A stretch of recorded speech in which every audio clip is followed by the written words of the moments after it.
Yung mga foreign manufacturers, pinapaboran nyo na mabigyan ng tig 9 billion pesos. Dahil may kickback kayo pag foreign manufacturers, especially from China. Pag sa local, wala kayong kickback. May expose kayo. Yun eh. Kaya palagi nyo pinapaboran itong mga foreign manufacturers tulad ng China at Russia because malakas magbigay ng kickback mga to. Mr. Chair, under the CARS program, there are certain qualifications Ano that nga must po be yung, kanina ka pa paulit-ulit, makulit ka na, certain qualifications, define qualifications para sa'yo. So, ibig mong sabihin, hindi qualified itong mga local manufacturers natin na for the past 77 years, silang gumagawa ng mga jeepney. Firstly, Mr. Chair, they were Tapos sasabihin nyo ngayon, qualified yung mga foreign manufacturers, they don't even know how the jeepney looks like. Kung hindi pa siguro nila nakita sa drawing lang sa picture. And yet, they're qualified. At itong mga local manufacturers natin, they are not. Kaya nga hindi sila pinaboran, hindi sila pinakinggan. Come on, Mr. Buluran. Huwag na tayo maglokohan. Maliwanag pa sa sikat ng araw ang dahilan kung bakit pinapaboran yung foreign manufacturers. At nasabi ko na kanina, gusto mo ulitin ko ulit? Kasi may korupsyon. Nung humingi sina Mr. Francisco sa BOI para sa programa na ibinibigay nyo sa mga foreign manufacturers, dinecline nyo. Pinapaboran nyo yung mga foreign investors, foreign manufacturers. And yet, yung mga local, ayaw niyong pagbigyan. Bakit? Corruption ba itong pinag-uusapan natin dito? Mr. Chair, per the IRR of EO 182 or the CARS program, a separate MC must be issued providing for a period within which to apply for enrollment in the program. No, sir. Yung mga foreign manufacturers, pinapaboran nyo na mabigyan ng tig 9 billion pesos para mag-produce ng mga sasakyan dito sa Pilipinas. When in fact, meron na tayong mga local manufacturers na who's been doing this kind of thing. They've been in the business for 77 years, sabi pa nga ni Mr. Francisco nung last hearing. And yet, hindi nyo sila kinonsulta, hindi nyo sila pinaboran. Sila dapat ang inuna ninyo kaysa yung foreign manufacturers. Bakit? May sagot ako dyan. Dahil may kickback kayo pag foreign manufacturers, especially from China. Pag sa local, wala kayong kickback. May expose kayo. Yun eh. Kaya palagi nyo pinapaboran itong mga foreign manufacturers tulad ng China at Russia because malakas magbigay ng kickback mga to. Yun lang yun, sir. Mr. Francisco, gusto kayo sabihin, sir?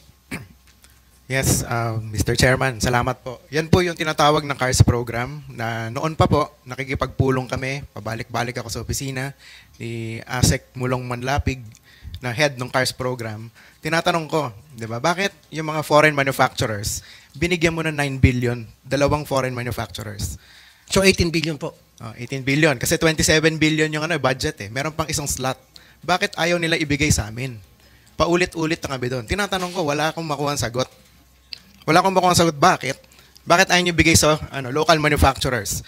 Hindi ko naman inaangkin yun. Ako nga, totoo lang, hindi naman ako humihingi ng ayuda galing sa gobyerno. Dahil 77 years na kami gumagawa ng jeep, ako 32 years na personally. Hindi naman kami humingi ng miski isang piso galing sa gobyerno. Pero bakit yung foreign manufacturers, binigyan nyo? Kami hindi. Si Mr. Saraw nandito, binigyan ka ba ng 9 billion? 9 pesos? Wala rin. Walang binigay sa amin ni piso. Hinihigi namin yon. Ngayon, after first na na nandito tayo na nag-hearing, nagkaroon ng consultation. Kumontak sa akin si Yusek Aldaba ng DTI. So, para magkaroon ng usapan. Diba? So, ang hinihingi namin ngayon is, like, for example, localization ng parts and components. Para lahat ng components dito natin gagawin sa ating economic zone na ginagawa sa Camarines Norte. So, yun yung hinihingi natin, localization ng parts. Pwede ba kaming mabigyan ng BOI? Hindi kami humingi ng higit pa doon. Pero yung katulad lang na binigay nyo sa foreign manufacturers, pwede bang maibigay nyo sa local manufacturers? Yun ang tanong natin. Okay, BOI? Ang sinasabi niya, para maging maiksi tayo, kung nabigyan yung pabor ang mga foreign manufacturers, bakit hindi niyo bigyan ng pabor ang mga local manufacturers? Pwede Chair, ba maibigay niyo isang slot sa kanila? Kasi, Mr. Chair, yung CARS program has its own requirements for qualification under the program. But under the CREATE Act and under the MVDP, they may qualify for registration and avail of the incentives. They may Mr. qualify. Yes, So, Mr. Chair. Mr. Francisco, you are qualified. They may qualify. So, kung qualified sila, ba't di mo bigay sa kanila isang slot, yung 9 billion? Meron pala kayo naibigay ng 18 Mr. billion Chair, sa foreign manufacturers. I'm referring to the CREATE Act and the MVDP. Anong Clean Air Act? Anong Clean Air The Act? Corporate Recovery and Tax Incentives for Enterprises Act, which provides for incentives for qualified enterprises. So this is different from the CARS program, Mr. Chair. Anong Clean Air Act na sinasabi niyo po, Mr. Buluran? CREATE Act po, Mr. Chair. Trade? CREATE, short for Corporate Recovery and Tax Incentives for Enterprises Act, or RA 11534.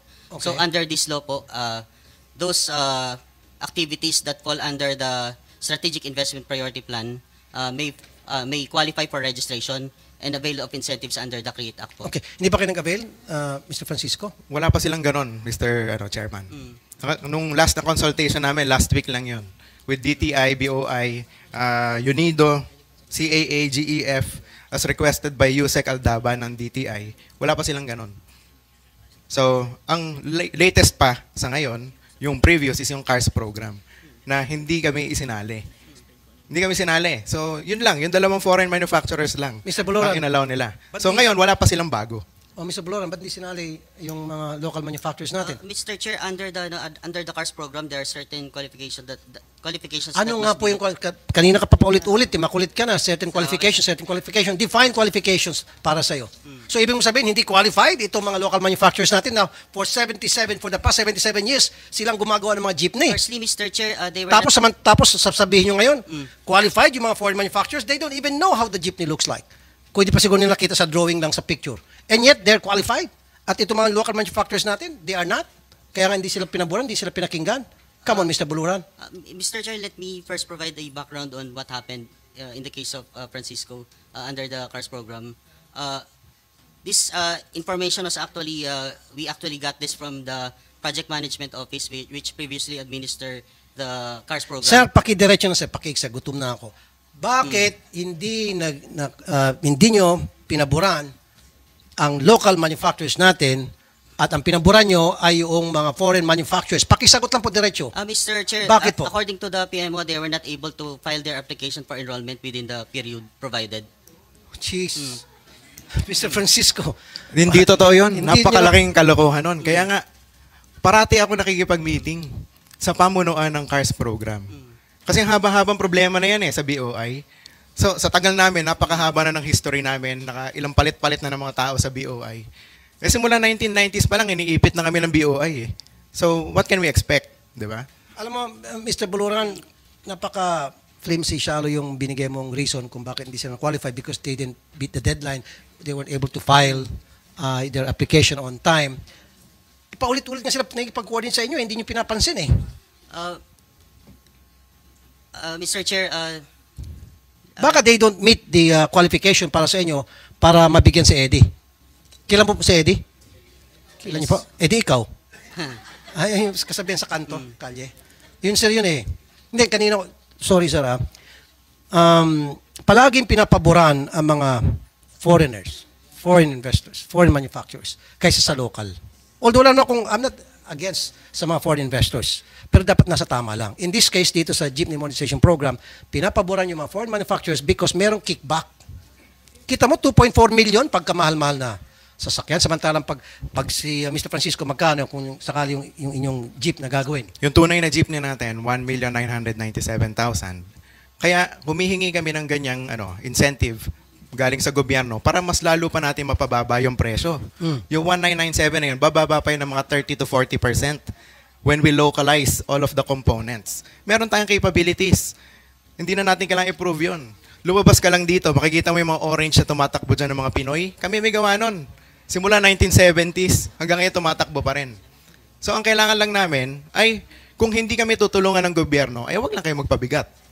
Yun lang hinihilig namin. Pero kung makakatulong kayo sa amin, mas makakabuti yan para sa mga operators natin. Kasi bababa ng husto yung presyo, marami tayong mabibigyan ng trabaho ng mga kapwa natin Pilipino. Yun ang pinakamahalaga dito. Kaya ibigay natin sa mga foreign manufacturers na sila yung nagkakaroon ng trabaho. Yung kita, dun pupunta sa bansa nila. Dapat dito sa atin, parang umunlad yung bayan natin. It's our chance to modernize and to industrialize na tinatawag. Yun yung pinakamahalaga dito. So, kami, noon hindi kami humingi ng pera. Pero binigyan nyo yung foreign manufacturers. Dapat, bigyan nyo rin kami. yung local manufacturers. Hindi lang para sa akin, pati si Mr. Sarao. Nandito, 77 years na kaming gumagawa. Tapos tatanungin nyo kami kung nagka-qualify kami. Di ba? Parang hindi natin ma-connect eh. Walang connection. Qualification, dapat nga, nung nag-consultation kami nila, Yusek Ortega, yung sa bagong COC, nag-request ako, dapat meron tayong grandfather clause. Ano yung grandfather clause? Dapat merong konting incentives yung mga 50 years or older na gumagawa ng mga sasakyan na ibang yung certain requirements dapat i-waive na eh. Parang hiningan mo yung Filipino citizen ng birth certificate. Parang ganon. So ba't mo kami hihingan ng mga requirements na iba na hindi naman kailangan? So ang nire-request ko noon kay Yusek Ortega, susunod kami doon sa PNS. Bigyan mo kami ng COC, pero accept mo na kami doon sa requirements na na Muten academic. Kasi ang tagal-tagal na namin gumagawa ng mga sasakyan, then sasabihin mo hindi kami nagko-qualify. Sigurado ako kung sumasakay ka ng public transportation, nakasakay ka sa isa sa mga gawa namin. Or mas marami pa. Kasi lumingon ka kaliwat kanan, ang daming gawa ng Francisco Motors. Always, sir. Yes, always. Tapos hindi kami nag-qualify. Yeah. Kaya Sir, Mr. sorry, Buluran, excuse me. Mr. Buluran, nakaka-insulto nga naman na sila yung gumagawa ng mga jeepney natin dito. Sila nakakaintindi kung paano gawin yung traditional jeepney natin.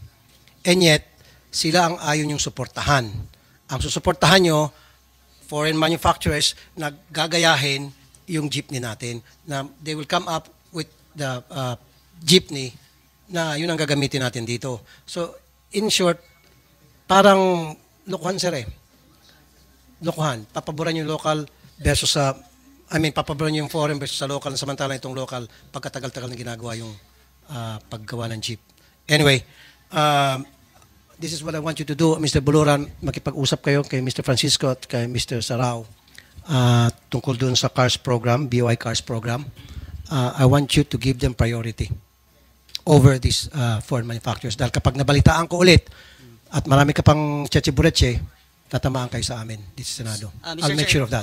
We're always open for a meeting with Mr. Francisco. Exactly. From now on, closely coordinated, makipag-usap kayo. Ayoko na marinig na hindi nyo sila pinapansin. Ang pinapansin nyo palagi yung foreign manufacturers. At huwag nyo na insultuhin kami, huwag nyo kami insultuhin sa Senado na kaya hindi sila isama dahil they weren't able to beat the deadline.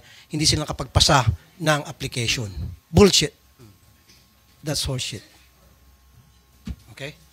Huwag na tayo maglokohan.